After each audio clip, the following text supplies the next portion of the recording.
Do any of you remember when, a couple of years ago, Azur was still doing non-passenger tests or was just entering service, and there was only 1 or 2 trains around, and we would all be, hanging out on the orange line and trying to see if we can catch it. Now, I remember that very well. I remember that clearly as an interesting time, as, we're getting this new rolling stock for the first time in upwards of 40 years that the Montreal Metro has not seen new trains since the MR73s.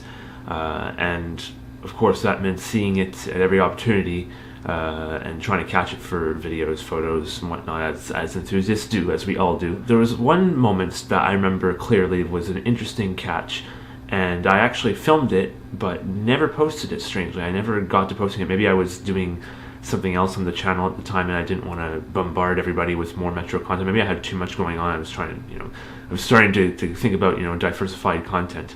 And I have clips of when I caught an Azur doing no passenger tests on the yellow line, being the shortest Metro line between downtown area of Montreal, almost the east end at berri-uqam, to the Longueuil, town or city of Longueuil, which is on the south shore of Montreal. It goes under the St. Lawrence River. It's a 3-stop line. I've filmed it before. I've covered it in a video, and if you want to see that, you can check up in the cards somewhere above my head. I think it's going to be over here somewhere. There have been a few people that have caught that and posted it on YouTube, but not many. So I decided I would go into my archives, find the clips, and bring them up for you guys. Why not give you something that we wouldn't see today necessarily, because they don't run on the yellow line, and they certainly don't test Azurals anymore.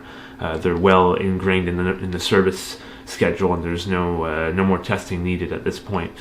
So without further ado, come and check out these clips of an Azur doing some back and forth tests at berri-uqam and Longueuil Université de Sherbrooke on the yellow line. And I do hope you enjoy it.